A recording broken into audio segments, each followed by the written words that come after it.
Chers amis de la Mère du Verbe, après avoir médité sur la grande date du 28 novembre 1981, nous avons compris que la Mère du Verbe a voulu inviter le Rwanda et le monde à commémorer les 1600 ans du Concile de Constantinople, où l'Église a défini la divinité de l'Esprit Saint comme troisième personne de la Trinité.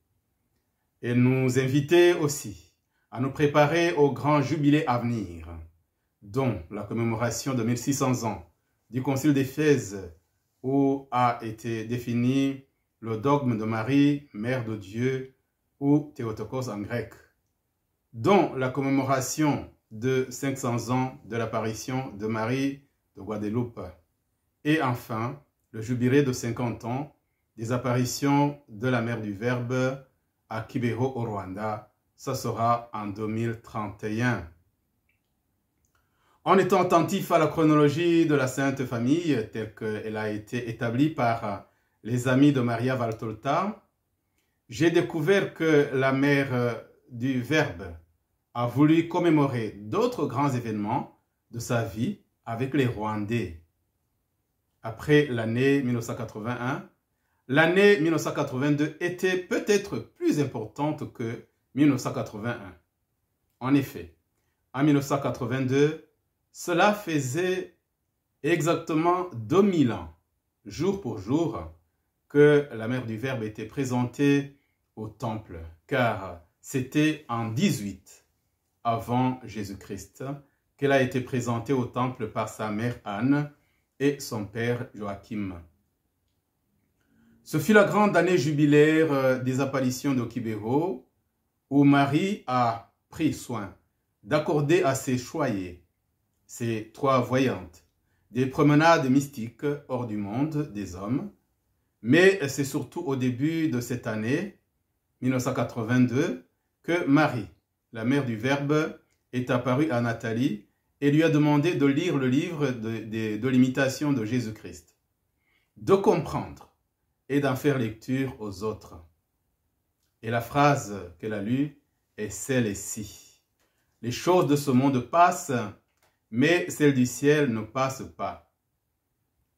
Quand lui est apparue pour la deuxième fois, le 13 janvier 1982, elle lui a dit « Nathalie, mon enfant, n'aie pas peur. Je suis la Mère du Verbe qui te parle. Prie beaucoup, parce que le monde va mal, va très mal. Attache-toi aux choses du ciel, parce que celles de la terre passent. » Et la Vierge Marie lui a expliqué ce titre, la Mère de Dieu, signifie exactement la même chose que la Mère du Verbe. C'est en cette année 1982 aussi que la Mère du Verbe a demandé à Nathalie d'arrêter ses études, de ne plus quitter Kibeho et de se consacrer à la prière pour le monde qui va mal. En mars de cette même année, elle s'est montrée aussi à Marie-Claire Mukangango et lui a demandé d'apprendre le chapelet des 7 douleurs et de l'enseigner au monde entier. C'est en cette même année, en date du 15 août, qu'elle s'est présentée avec une grande tristesse, en pleurant et en montrant des scènes horribles et en invitant le monde à se convertir avant qu'il ne soit trop tard. Dans son évangile tel qu'il m'a été révélé, Maria Valtolta nous décrit la vision qu'elle a eue au sujet du jour de la présentation de Marie au temple. Je sens l'obligation de vous faire connaître cette histoire que la Mère du Verbe a voulu commémorer avec les Rwandais en 1982.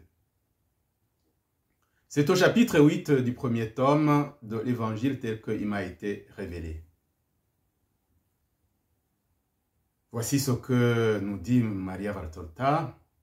Je vois Marie marcher entre son père et sa mère dans les rues de Jérusalem.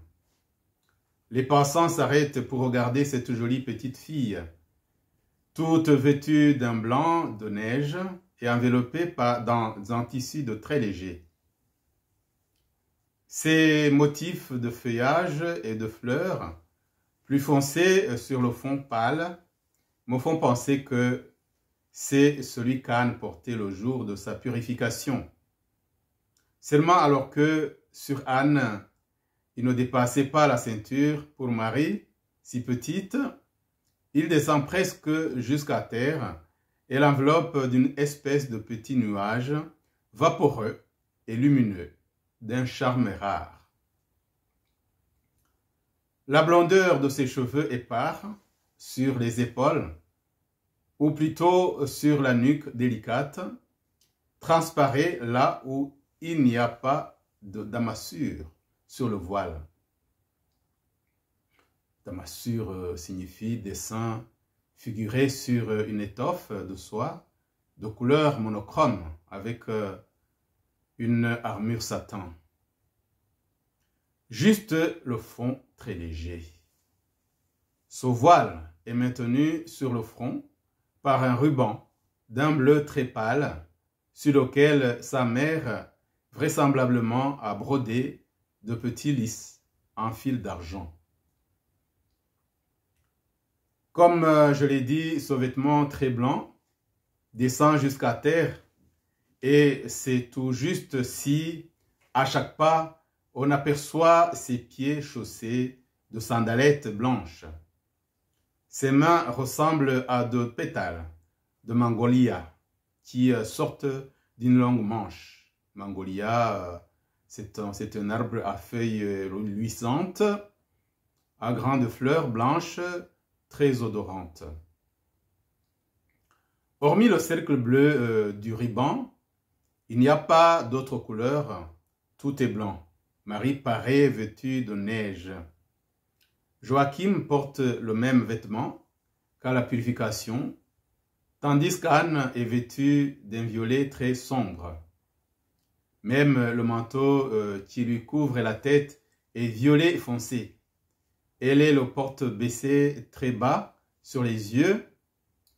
Ce sont deux pauvres yeux de maman, rouges pour avoir trop pleuré, qui voudraient bien ne pas pleurer et surtout ne voudraient pas qu'on les voie en larmes, mais qui ne peuvent s'en empêcher sous le couvert du manteau.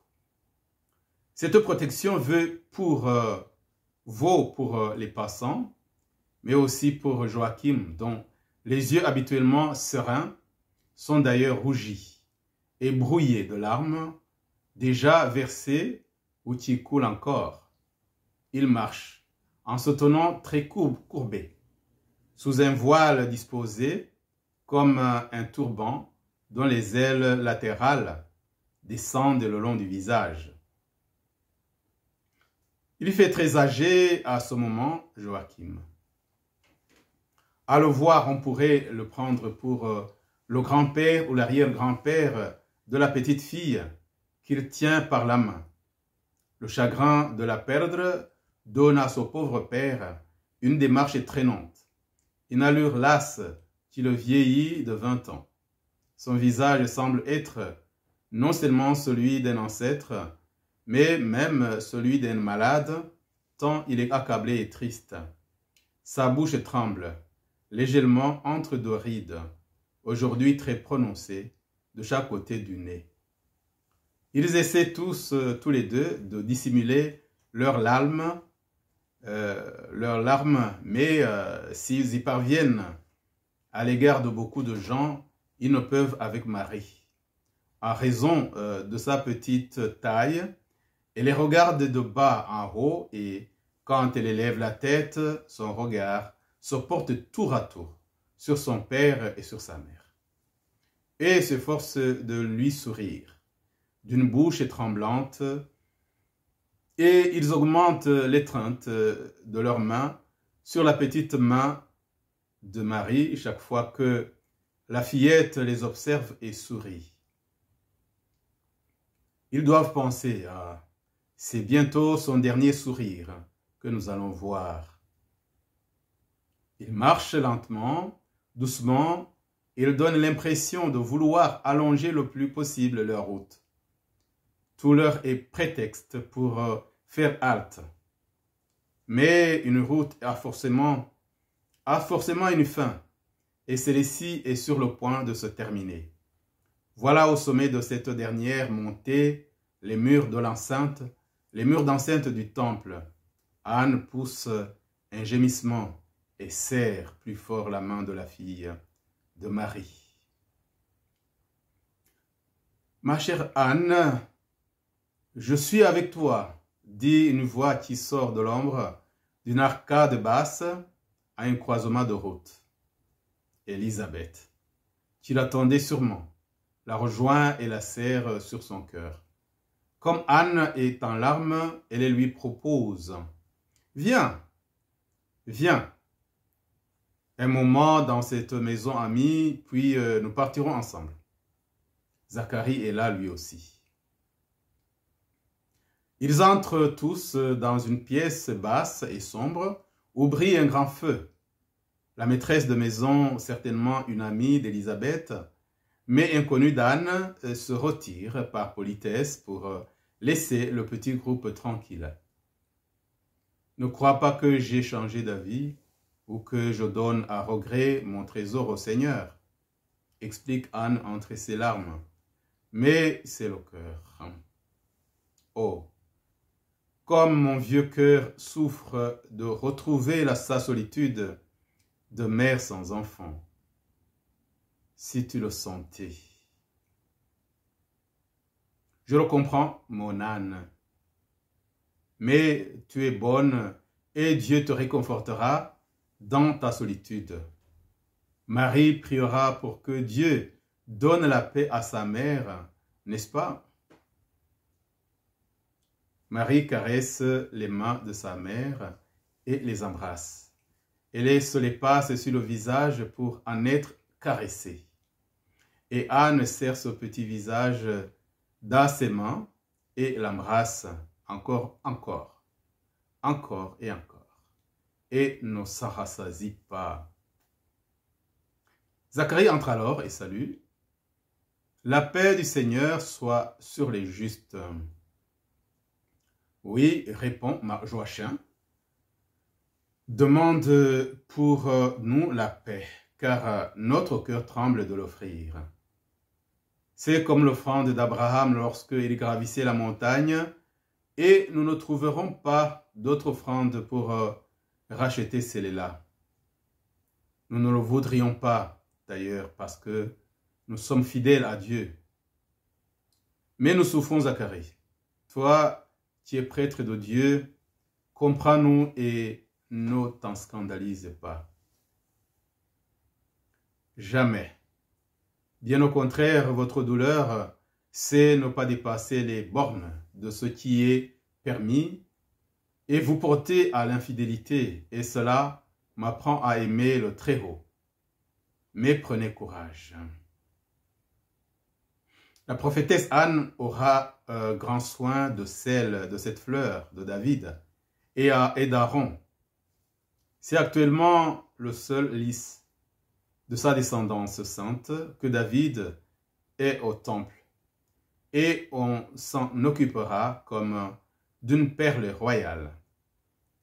Les temps touchent à leur terme et les mères de sa lignée devraient avoir souci de consacrer leur fille au temple, puisque c'est d'une vierge de la souche de David que sortira le Messie.